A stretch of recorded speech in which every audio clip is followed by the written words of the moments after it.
Welcome back, and now with the news in detail. We begin with our top story. Iran has dismissed any offer of negotiations with Washington while Iran is under U.S. sanctions. Iran's envoy to the United Nations said U.S.'s offer of cooperation is not believable.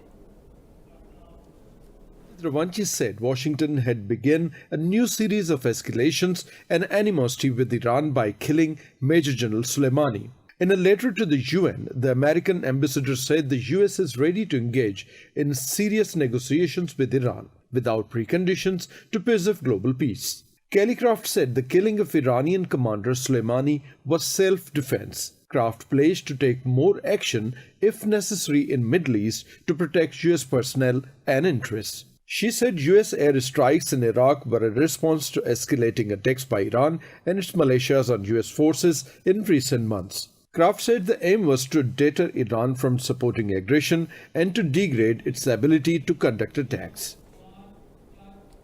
For more on this, we are joined by Hamid Raza Ghulamzadeh, political analyst based in Tehran. Mr. Ghulamzadeh, thank you for your time for Indus News. The U.S. envoy to the UN, Kelly Craft, has written a letter saying the U.S. is ready to engage in serious negotiations with Iran without preconditions to maintain peace in the region. How serious do you think this offer of preserving the global peace and negotiations with Iran of the U.S. is? The short answer is zero, because the precondition is not something that the United States should set. The precondition is that the Americans should return to the previous deal that they made, was supported by other signatories and, of course, by the United Nations, and they simply withdrew from that. And you cannot trust such a person, such a country, to work with that anymore, and there is no grounds for any further deals. So if Americans want seriously to have a deal with Iran, they need first to prove that they are trustworthy. And for that, they need to return back to the JCPOA, they need to remove all the sanctions.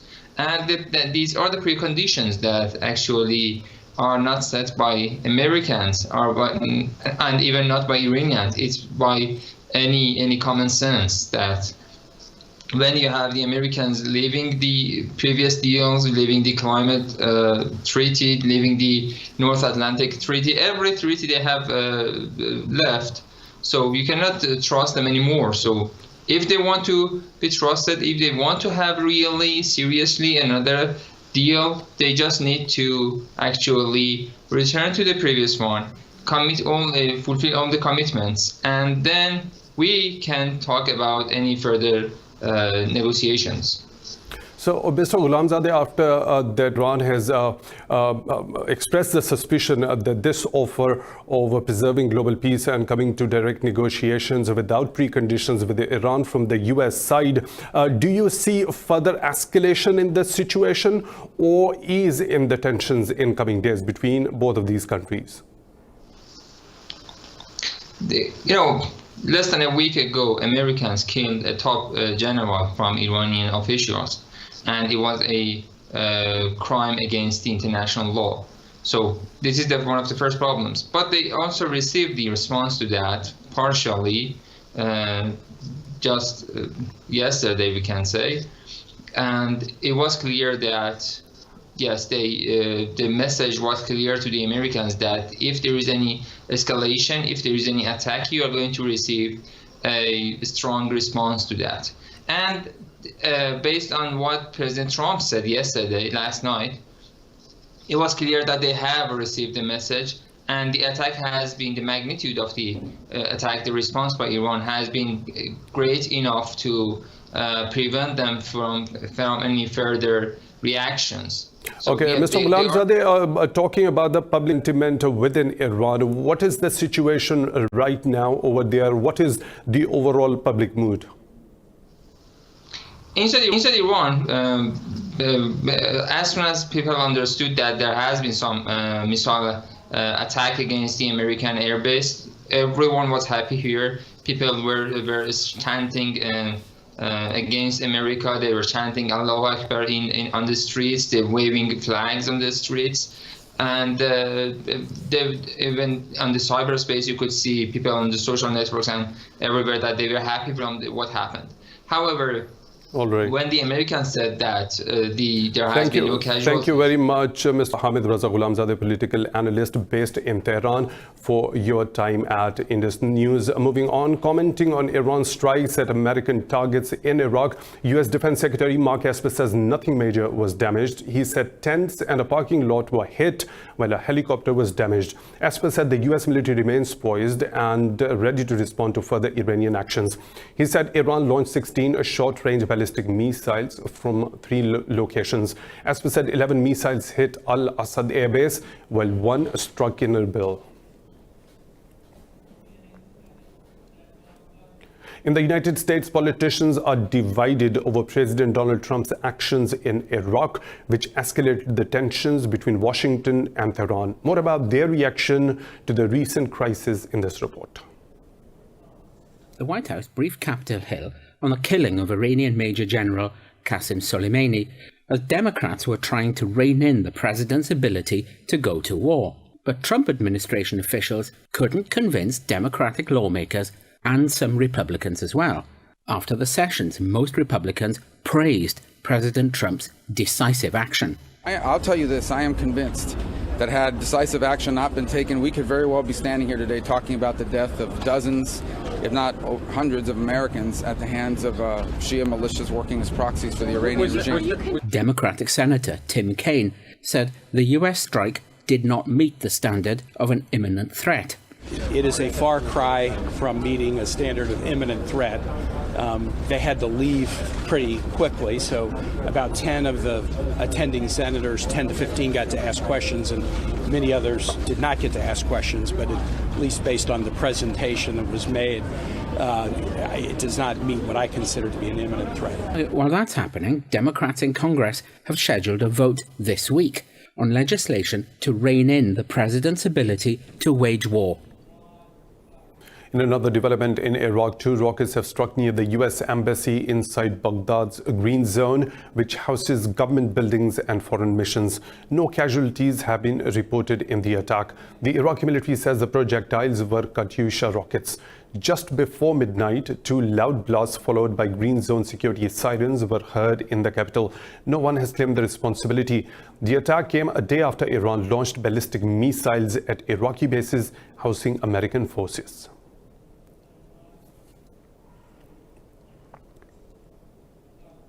Meanwhile, NATO has agreed to do more for stability in the Middle East and fight international terrorism. Its Secretary General Jens Stoltenberg spoke with the US President Donald Trump on the telephone after Iran attacked US bases in Iraq.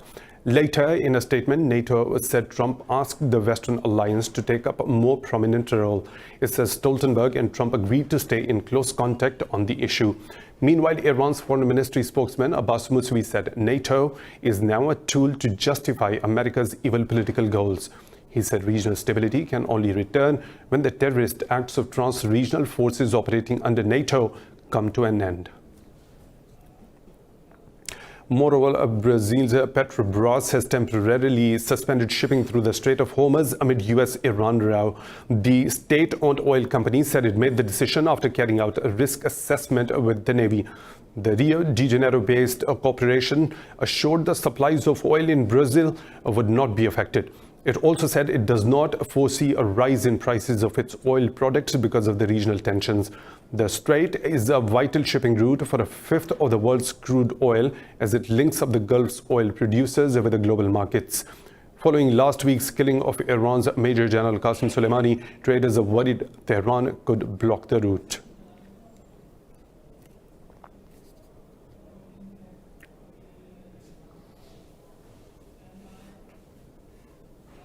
Moving on to Israel, which has unveiled a laser beam anti-missile system capable of shooting down incoming rockets and small drones. The Defense Ministry said new weapon will replace Israel's current Iron Dome system. The ministry said new equipment will soon undergo testing to make it operational within 18 months. It said each system will have an upfront price tag in hundreds of millions of dollars, but the minimal cost of each use will make it cost-effective. The system is based on electronic laser technology rather than chemically based devices.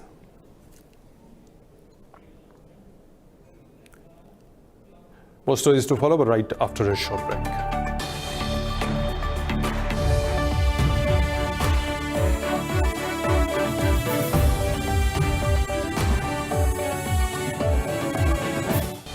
Welcome back. Now we move on to Syria, where 4 Turkish soldiers have been killed in a car bomb attack during an operation in northeast of the country. In a statement, the Defense Ministry said the attack occurred during a roadside security check in the region east of the Euphrates River.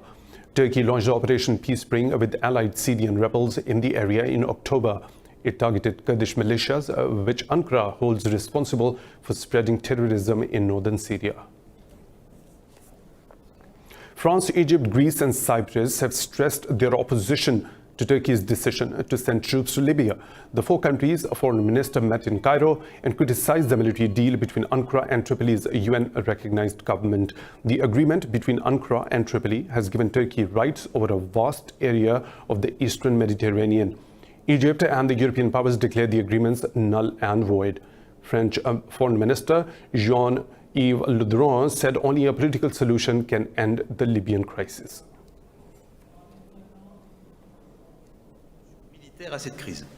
There will be no military solution to this crisis. No one should think about that.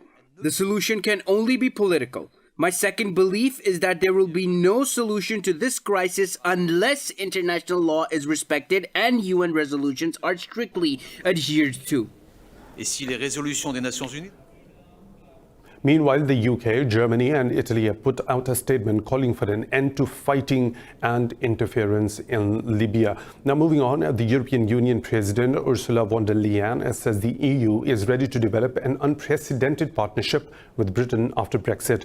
During a speech at the London School of Economics, Leyen said January 31st will be a tough and emotional day when Britain ends its membership of the Union. Leyen said the post-Brexit partnership will not be the same as before. She said Britain will not get full access to European markets after Brexit unless it makes significant compromises. Leyen warned without an extension of the transition period beyond 2020, agreement on a new partnership is impossible. In a rare development, Britain's Prince Harry and Duchess of Sussex, Meghan Markle, are stepping back as senior royals to seek financial independence. The couple announced plans to balance their time between the UK and North America while honouring their duty to the Queen. The Duke and Duchess of Sussex said they made the decision after many months of reflection and discussions. Buckingham Palace, in a statement, said discussions with Harry and Meghan over their future role are at an early stage. Last year, Prince Harry admitted to disagreements with his brother, Prince William, second in line to the throne. Now we include Indian Occupied Kashmir in our news bulletin. The ambassadors of European countries have refused to join India guided tour to Occupied Valley. The Indian government planned to take 16-member envoy delegation to propagate its one-sided view of the situation in the valley. The European countries have said they want an independent tour of the valley. The decision was reached after New Delhi refused to assure the delegates will be able to meet arrested Kashmiri politicians. Prime Minister Narendra Modi's government refused to commit that the visiting delegation will be able to talk to people directly. In October last year, India conducted a similar stint, taking far-right EU parliamentarians on a private tour. The effort backfired badly as the European Union said it has no link with the visit and MEPs went to India in a personal capacity. The valley is reeling under Indian curfew and communications blackout for the past 158 days. In India, the Student Union of Jawaharlal National University has taken to the streets against an attack on the university. A masked mob attacked the university in New Delhi on Sunday, beat students and teachers, leaving 34 injured. The civil rights activists also joined the rally at Mandi House area in the capital. The demonstrators are demanding the resignation of the VC of the university. Meanwhile, Indian media reported JNU students informed Delhi police 3 hours before the attack, but no action was taken. In another development, almost 2,000 Indian scientists and students who signed a petition against the Citizenship Act last month are being scrutinized by the government. In an open letter, the academics asked the government to withdraw the act because it contradicts the Indian constitution. The academics said they have received letters from the government asking them to explain their actions. It said the heads of a number of institutions whose scholars had signed the letter have been contacted by senior government officials. The former Indian Union Minister Yashwant Sinha has begun a 3,000-kilometer march against the law. Starting from Mumbai, the march will pass through 6 states, including Maharashtra, Gujarat and Haryana, before finishing in Delhi. Prime Minister Modi was forced to cancel a visit to Assam because of the strong opposition to the controversial law. In Australia, authorities have issued fresh warnings and evacuation notices across the heavily populated southeastern region. They predict hot weather from today, which can fan raging bushfires, threatening several towns and communities. A disaster notice in Victoria State was extended by 2 days, and people in danger zones told to leave. New South Wales State has committed an additional $1 billion Australian dollars for rebuilding. Meanwhile, tennis stars Roger Federer, Serena Williams and Rafael Nadal will take part in an exhibition match to raise money for a bushfire relief fund on January the 15th. 26 people have died and thousands displaced as monster fires scorched over 10 million hectares of land. Mexico has proposed joint goals for science, tourism and sustainability at the meeting of the Community of Latin American and Caribbean States. 29 representatives of the 31-nation body met in Mexico City. Latin America has been in rife with political instability, public unrest and slow economic activity. Venezuela's political stalemate and the vacuum in Bolivia following contentious elections has divided the region. Mexico's Foreign Minister Marcelo Ebrard talked up regional unity in the first summit since 2017. The common standing amongst us is to present issues in a united way in the international community. That is what we agree on. There are many disagreements, but there are more agreements. We have a tendency to amplify disagreements, and now we're going to project what there is agreement on. Well, 20 people have died and 24 others have been injured after a bus overturned in Iran's northern Mazandaran province. Officials say the passenger vehicle was traveling from the capital Tehran to the city of Gunbad-e-Kavus in northern Gulistan province. The police said an initial investigation shows a technical problem as the cause of the accident. The injured have been transferred to nearby hospitals. Canada says it intends to play a key role in the investigation of Ukrainian airliner crash that killed dozens of its citizens. In a news conference in Ottawa, Prime Minister Justin Trudeau said 138 victims were Canadians. Trudeau said Canada is one of the handful of countries with the expertise to investigate such accidents and therefore has much to contribute. The Prime Minister offered condolences and support to the Canadians who lost loved ones. Your loss is indescribable, and this is a heartbreaking tragedy. While no words will erase your pain, I want you to know that an entire country is with you. We share your grief. Trudeau said Foreign Minister Francois Philippe will call his Iranian counterpart Javad Zarif to stress the need for a full investigation. Now moving on, the United Nations says West Africa and the Sahel have experienced a devastating surge in terrorist attacks in recent months. UN envoy Mohammed Ibn Shambaz said the attacks included civilian and military targets. Shambaz said regional leaders must fulfill their pledges to tackle terrorism. He said attacks increased fivefold in Burkina Faso, Mali and Niger since 2016, with over 4,000 deaths reported in 2019. He said attacks are often deliberate efforts by extremists to capture weapons and trafficking routes. In a report, the UN said fighters from ISIS and Al-Qaeda were collaborating to undermine weak countries in Africa. The UN envoy reiterated the need to end violence in the region to restore public confidence. Estonia has been ravaged by fentanyl for almost 2 decades, but is now succeeding in the fight against the man-made drug. The addictive opioid is 50 times stronger than heroin and killed 32,000 people in the US last year. Is what happened in Estonia possible for the US? Let's take a look at this report. A computer hard drive holds a deadly secret: 150 grams of the synthetic drug fentanyl. At 50 times stronger than heroin, just a few grains can trigger an overdose, meaning each of these ready-to-sell wraps holds enough fentanyl to kill. These drugs were seized by police in Estonia, which for almost 2 decades has led the EU in fentanyl deaths per capita. In the tiny Baltic country of just 1.3 million people, the drug has claimed over 1,600 lives. I remember it was 2001, I think, when fentanyl came. Yeah, it was heroin before. I OD'd 4 times per month. And a lot of people died. Yeah, that was June or July, I remember. Jan Waert spent 6 years addicted to fentanyl and other drugs. But now he's part of the solution, coordinating clinics to help those affected, like this mobile harm reduction unit in the capital Tallinn.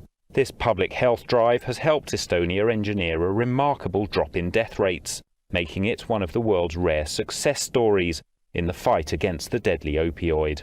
Fortunately, in the last 2 or 3 years, and driven by the Central Criminal Police, the main middlemen and people who brought fentanyl to the Estonian market have been caught and brought to justice. The social problems like poverty and joblessness that fueled the spread of hard drugs in Estonia remain. With fentanyl having all but disappeared, experts say that other drugs are taking its place.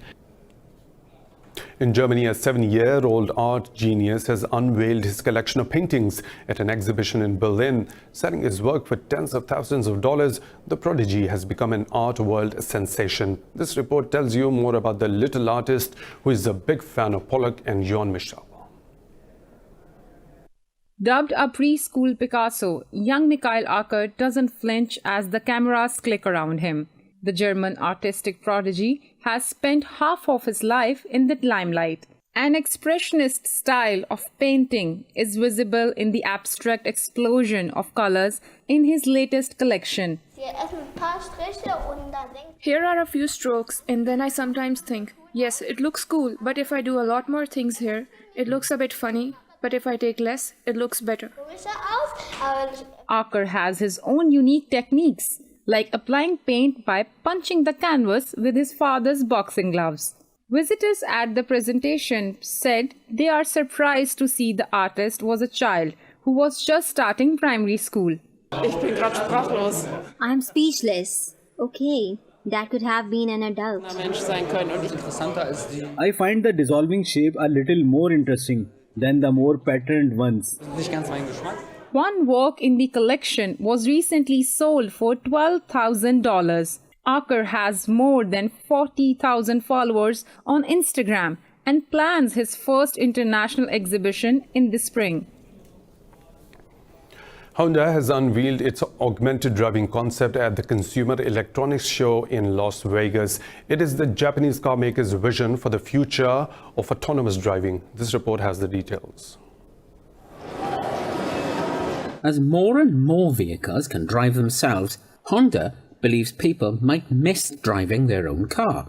With their new concept, the driver could switch from autonomous to semi-autonomous or manual mode.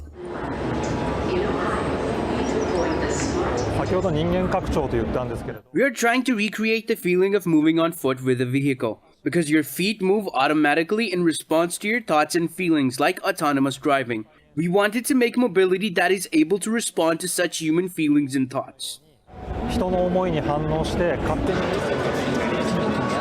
The autonomous driving system will be constantly on standby, ready to intervene and take back control if necessary.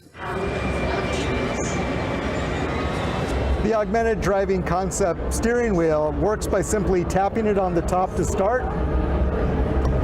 bringing it towards you, and then to accelerate, you simply push forward on it, and I am accelerating. But Toyota's LQ concept car takes autonomy one step further. This particular vehicle is very special because Toyota is making inroads to becoming more of a mobility company. So instead of having vehicles that are just getting you from point A to point B, we're really focusing on creating vehicles that are an extension of yourself. The concept is part of Toyota's plan to build a prototype city of the future in Japan. It will be powered by hydrogen fuel cells and function as a lab for autonomous cars, smart homes, and artificial intelligence.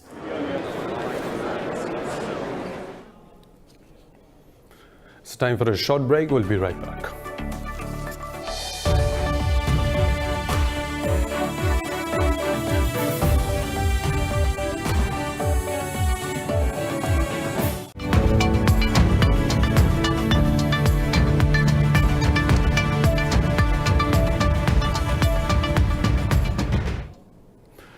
China has formally announced it will sign a Phase 1 trade deal with the U.S. on January 15th in Washington. China's Commerce Ministry spokesman Gao Feng says China's Vice Premier Liu He will visit Washington on January the 30th at the invitation of the U.S. Feng said Beijing and Washington are in close contact on the signing arrangements. The deal is expected to cut tariffs and boost Chinese purchases of U.S. farm, energy and manufactured goods and deal with intellectual property disputes. Last week, U.S. President Donald Trump announced the two countries would sign a trade deal on January the 15th. The World Bank has forecast a slight strengthening of global economic growth from 2.4% to 2.5% this year. In its Global Economic Prospects report, the World Bank said policy consistency by governments can further strengthen the projected recovery. The report said the growth in developing economies is expected to increase by 0.5% to over 4%. It said a dip in manufacturing will slow growth in developed economies to nearly 1.5%. The report has highlighted the risk of a fresh global debt crisis after warning of the biggest build-up in borrowing in past 50 years. Stock markets across Europe are trading higher after de-escalation of tension in Middle East following US President Donald Trump's speech. Investors are driving a fresh rally, halting panic sell-off. Frankfurt's DAX is trading over 1% higher after German manufacturing output posted its biggest increase in a year and a half in November. CAC 40 in Paris has gained over 0.5%. London's FTSE 100 is trading fractionally higher despite Marks & Spencer shares plunged 7.5%. In Asia, Nikkei 225 led the gains, closing over 2% higher. Hang Seng and Seoul's Kospi gained over 1.5% each.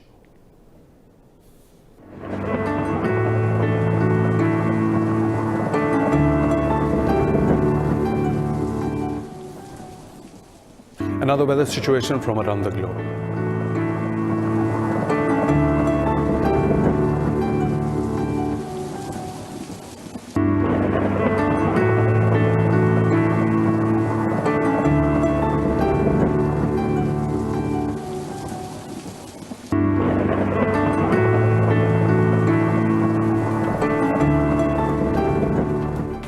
And that's all for now. For the latest updates, you can follow us on social media at Indus News.